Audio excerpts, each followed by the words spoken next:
Alors bonjour à tous. Aujourd'hui, nous continuons la lecture du catéchisme de l'Église au travers du compendium. Et nous en sommes rendus à la question numéro 26, qui est, dans la Sainte Écriture, quels sont les principaux témoins de l'obéissance de la foi? Voici la réponse. Il y a de nombreux témoins, en particulier deux.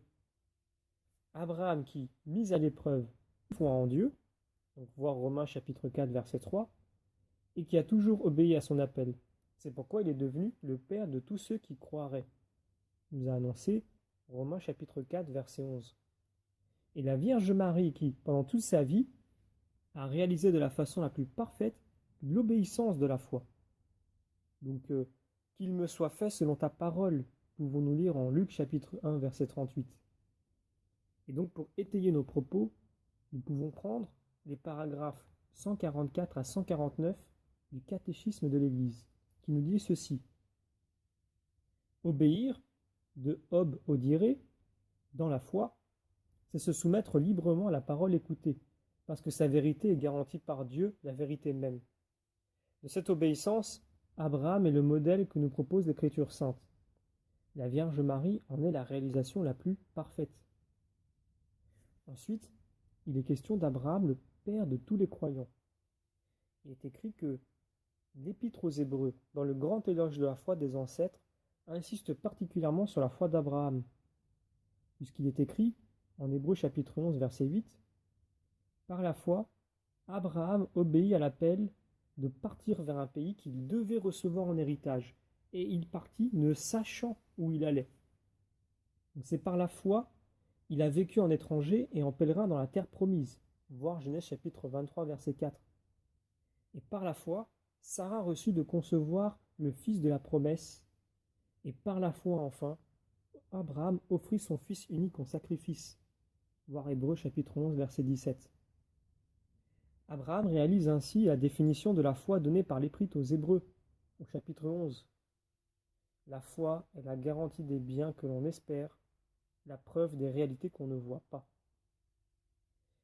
Et on lit en Romains chapitre 4, Abraham eut foi en Dieu et ce lui fut compté comme justice.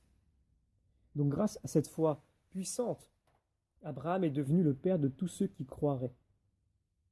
De cette foi, l'Ancien Testament est riche en témoignages. L'Épître aux Hébreux proclame l'éloge de la foi exemplaire des anciens, qui leur a valu un bon témoignage. Hébreux chapitre 11. Pourtant, Dieu prévoyait pour nous un sort meilleur. La grâce de croire en son Fils Jésus, le chef de notre foi qui l'amène à la perfection. Pouvons-nous lire en Hébreux chapitre 11 et 12. Ensuite, les deux derniers paragraphes qui nous restent à lire du catéchisme sont sous l'intitulé « Marie, bienheureuse celle qui a cru ». Donc, après avoir parlé d'Abraham, nous parlons maintenant de la Vierge Marie. La Vierge Marie réalise de la façon la plus parfaite l'obéissance de la foi. Dans la foi, Marie accueillit l'annonce et la promesse apportée par l'ange Gabriel, croyant que rien n'est impossible à Dieu.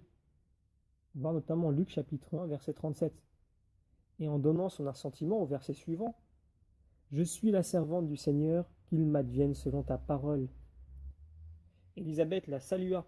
« Bienheureuse celle qui a cru en l'accomplissement de ce qui lui a été dit de la part du Seigneur. » Donc c'est pour cette foi que toutes les générations la proclameront bienheureuse. Voir Luc chapitre 1 verset 48.